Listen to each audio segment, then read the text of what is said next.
There's a lot of one-star reviews. Same! Percy Jackson! Hi everybody, welcome back to my YouTube channel. A bitch is back talking about books. It's been a long time since I've uploaded a YouTube video. I don't know. I just didn't feel like I had anything to talk about, any opinions to have, a lot of life changes, stuff like that. But I am back, and I was looking back at the content that I was making. I realized very recently that I have a lot of opinions, and there are a lot of negative opinions, okay? A lot of my opinions are kind of negative as of recently, and I think that's just like, you know, the trajectory of my evolution of being a reader. You know, so yeah, I realized I think I need some karma. So today, what we're gonna do is read 1-star Goodreads reviews of some of my favorite books and see if I think they're valid or not. And in all honesty, I read a lot of Goodreads reviews, to be honest, and a lot of it's valid. A lot of it is valid because, you know, whether you like or dislike a book, everything is just an opinion. And I might like the absolute worst writing ever, but I might like the book. For some reason, I thought it was like a 5-star read, and someone might absolutely hate it. And that's just the beauty of storytelling. That's the beauty of having opinions and individuality. One person might really, really love something that another person absolutely despises. So we are going to be doing that. Some of my favorite books of all time. I want to start with one of my favorite rom-com books of all time, but I don't know why I freaking love this book so much. It is The Kiss Quotient by Helen Huang. I absolutely adored this book. I read it in the absolute peak pandemic time, like 2021, living by myself in university, having nothing to do but just go to Barnes & Noble, buy a bunch of books, and read them. And this was one of the first books that I read in a day. It's one of those books that made me get so much butterflies reading it. I was like kicking my feet up in the air. I was like, ah! I cannot believe I did that. I love this book with my whole heart. There's no rhyme or reason for it. I just thought it was so wholesome and so cute. Oh my god, the first review is hilarious. It says, I am so sorry, but under no circumstances can I can't even say that out loud. I cannot even say that out loud. You're my fingers, Stella, in a book. 1 star for Stella, you deserve the world. Girl! I don't remember reading that. I don't remember reading that in the slightest. But that is so cringy. That's so cringy. I cannot believe that was in there. Anyway, yeah, we're not going to talk about that. That's a valid opinion. That is a valid opinion because dialogue like that is very, very cringy. But it only works in books. Like, if they ever made this into a movie, the dialogue in most contemporary romance books to movies would not work. Absolutely. I feel like they tried in the Hating Game movie and they didn't do that bad, but some of the dialogue in that book, absolute no. Absolute cringe. Absolute fucking cringe. Valid. You are valid for that opinion, Lisa. So here, Linda says, I am appalled that this was chosen as the best romance of the year, and I am wondering what exactly that says about the reading public. It is not a romance. It is smut. It is erotica. It could have been sweet, but it is distasteful. Okay, I honestly don't remember there being that much smut in this, but now that I think back on it, having read it like 2 years ago, there was a lot. There was a lot, and I don't remember, but there was. Now, it's coming back to me. There was a lot. It could have been sweet, but it's distasteful. It could have been clever, but it is clumsy. It could have been funny, but it's awkward, embarrassing, annoying, and tiring. The amount of sex is over the top and completely overwhelms the plot. The main characters are one-dimensional and unrealistic. And one more thing, a person on the autism spectrum doesn't just lose their anxieties and routine because the sex is great. Would I recommend this to anybody? Nope. Valid. Honestly, valid opinion. I totally see where she's coming from. Personally, when I think back on it, I kind of remember really relating to Stella's character a lot.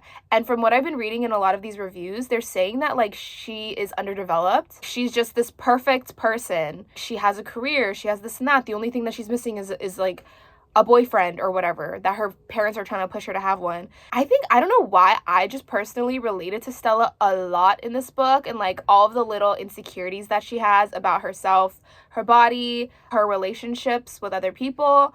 I totally related to that. And I think because I related to her so much, even though I'm not on the autism spectrum, I really saw myself in her. And that's why I liked the book so much as well. I was like, oh my God, girl, same, you know? Like, if I could hire a male escort to like help me out, I would totally do that. You know what I mean? Stuff like that. I don't know. It says the main characters are one-dimensional and unrealistic. I personally don't see that. Like, I think just because I related to Stella, I didn't see her as one-dimensional, but they're not as like three-dimensional as like a Sarah J. Maas character, where you literally know their entire inner turmoil and the entire book is them trying to heal from their, you know, trauma and whatever. But I do think Michael probably could have been a little bit more developed in that sense. And I do see a lot in general for this book that this isn't really amazing representation for the autistic community, which I would not really know a lot about. And I think that could be valid as well. I just don't know enough information about it. I know that Helen Huang is on the spectrum, and just because a person is on the spectrum and writes people from that community doesn't speak for the entire community. Just like, for example, if I'm Asian, I write a book or a screenplay about Asian people, it doesn't mean that I speak for everybody's experience, right? As someone who's Asian. I think that is a problem in general with being a minority or with representation. You know, like, do we have to create media to represent people? Like, why can't we just create a fun story? It doesn't have to represent anything. There's like so much pressure to do that. Oh, I need to make sure that I'm representing like the guy in this book is Vietnamese, like the Vietnamese community. I really need to represent them well, because if I'm gonna write Vietnamese people, it has to be good representation. Why can't we just have stories, right? And like have fun with the story. And I do see that with this book, they do mention Stella's autism quite a bit, and that's why she has trouble with her relationships. And maybe Helen Huang, I feel like she was probably just writing from her own experience, because I saw that in her bio and her like journey as a writer, her finding out that she was autistic and stuff like that. She was probably just writing from her own experience, and she probably just related to Stella and wanted to write a character that she could relate to and have this little rom-com for herself, for her experience being on the spectrum, right? Because everyone on the spectrum, this doesn't speak for everybody on the spectrum. And I just thought it was a cute story, so I'll just leave it at that. I don't know if I explained myself correctly, but yeah. The next book that I want to do, I have to do Percy Jackson, because I grew up with that, and no way can there be 1-star reviews on Percy Jackson. Percy Jackson! Percy Jackson! Okay? Like, no way there can be 1-star reviews. It has a 4.29 on Goodreads, which it deserves. Bless be. It better not have any 1-star reviews, because I'll throw hands. There's a lot of 1-star reviews. Okay. Oh, come on. But it says comparisons to the Harry Potter series are pretty inevitable considering when the book was published, which the author acknowledged in a blog post. And then they go on to talk about those comparisons. I'm not gonna, that's way too, that is long. I'm not reading all of that. Okay. Someone goes, I can't fault the reading level on its own. It's not the book's fault that it was below my expectations. I thought a book and series that was such a breakout hit would be on par with Harry Potter in literary appeal. Oh my God, I cannot freaking read. As it is, I found it to be merely a step above early reader chapter books. I do not consider this a middle grade book. Rather, I judge it to be for older elementary children in terms of reading comprehension. But of course, whoever enjoys it is free to do so regardless of their age. I found it oversimplified, shallow, and devoid of dramatic tension. It's also supremely formulaic. Take the main party, the boy chosen one, the goofy, underwhelming boy sidekick, and the competent female second sidekick who is only one who actually worked hard to earn her place. We have seen this arrangement endless times before. This novel's opening and setup uses extremely tired narrative techniques. The main character lacks any distinctive personality. Action scenes are random, with poor use of the source material. Supposedly humorous sections fall flat. The driving broader threat that a war between gods would devastate the earth is mostly told, not shown, or felt by the reader, who has to manufacture interest in the character's success independently. Honestly, some of it is kind of valid. The part about world between the gods would devastate the earth is mostly told. That's kind of dumb because it's told. How are you going to show that until the actual thing happens? Like what they're talking about the broader threat that a war between gods would devastate the earth, is foreshadowing for the actual war between the gods that's going to devastate the earth. How are you going to show that and not tell that? Foreshadowing is literally told. That confuses me. So I don't agree with that. But I do agree that, like, maybe the fight scenes can be sometimes misplaced. I thought that, yes, it is a very, very formulaic story, but what they do with the characters, the way they interact with each other, I thought was really, really fun and interesting. When it comes to the writing of the book, I definitely agree with that. It is very easy to read writing. Elementary school grade writing for sure. The thing is that I don't read for the writing, and I think that it's better, honestly, to have elementary school level writing, because then that means more people can read it, more people can enjoy the story. The formulaicness of it, I think that's the point, especially for this first book, because as the books continue on, you meet more characters and, you know, you start out with the formula. It's the hero's journey. What this does is has the formula. Most books have a formula. I don't see that there's anything wrong with that. Most rom-coms have a formula. But it's about what you do with that formula and how you create the world around it that makes the story interesting. And I think that with Percy Jackson, they used the formula really well. And the first book was the basis to create a way better series, if that makes sense. It is a hero's journey book, and it's easy for kids to read. And I think it is a top tier children's book. I'll leave that at that. I think some of the points they have here are valid, but personally, I just look past it. One of my favorite books of all time, as of recently, is the Shatter Me series. I've only read the first 3. This book is darn bad. They cross it out. This book is pretty darn bad. Oh darn, did I miss the point of the strike-throughs? It's kind of funny. This book is what I see in the corner of my room while having sleep paralysis. Okay, that's fun. Usually I am nostalgic and like to look back on the past to see how much I've grown, but this review was just so embarrassing. I want to sink in a hole every time I get a notification that someone liked this in 2020. So I would like to keep just these 2 lines from 2017. My first reaction when I finished the book was, thank God it's over. Quote, he says it with a small smile the size of Jupiter. Jupiter is not small. Jupiter is the largest planet in our solar system. But, like, that's kind of poetic. Is that line not poetic? Like, he says it with a small smile the size of Jupiter. That's the point. It's a small smile, like he's smiling small, but even his small smiles are like, ah. Okay, I'm done with this. The Shatter Me ones are funny. And I love a good funny 1-star review.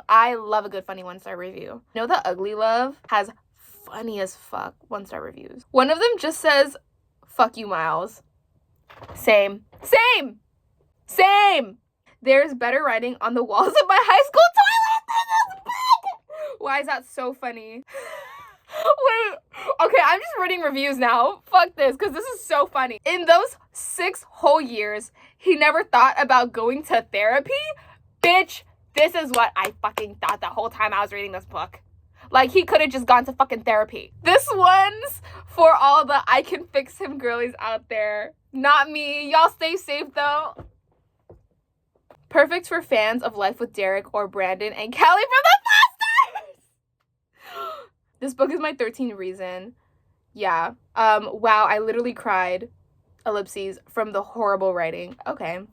I need Goodreads to have reviews that are like Letterboxd, where people just put a funny review and they don't actually have an actual real review. It's just like a 1-sentence funny review. Let's do one more book. Let me do an Allie Hazelwood book, because the thing is like, I have a very up and down relationship with Allie Hazelwood. Is like, I love her books, but I hate them at the same time. Like, they're all the exact same book, but I always eat it up. But like, sometimes they're like really boring and cringy, but I'll still eat it up. Like, I'll have a great time reading them. But once I'm done with it, I'm like, that was horrible. I don't know if that makes sense. I just love the pining in those books. I freaking love the pining. I know the hypothesis is probably gonna have really good one-star reviews just because it's Raylo. It's a Raylo fanfic, and I love Raylo. What's my red flag? I loved Raylo. That's my red flag, okay? I was a Raylo bitch, okay? Not me giving it 5 stars when I read this. Anyway, ew. Why did I do that? C says, I don't think Raylos deserve human rights. Sorry. I guess I don't deserve human rights then because I'm a fucking Raylo. I don't give a fuck. I really liked them, okay? And I liked The Last Jedi. Sue me. I'm blocking everyone who said this book was good on Book Talk. You know what? This one might be kind of valid. I read fanfic, and while it's nice that it can now openly be turned into a novel, there are so many things wrong with this mess that, in my opinion, it makes fanfic look bad. To start with, this novel features a quote-unquote story that isn't one because the entire problem could have been solved if Adam and Ray, I mean Mary Sue, I mean Olive, had just had a conversation. Olive is supposed to be adorable, I assume, but mostly comes across as a hot mess of a doormat who needs Adam to fix herself and her life. And that message? No, just no. Kind of valid. But also, I feel like it's wrong as well because like he doesn't really fix her life.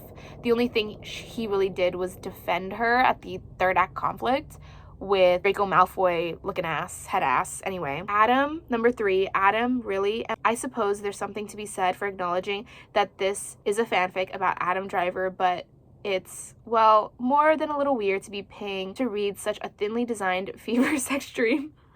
Having said that, the author definitely knows how to write sex scenes. I can't see paying for this, as AO3 has thousands of free novels just like this, but to each their own. Supposedly the cover art is by a Raylo fan artist. That sounds about right. True.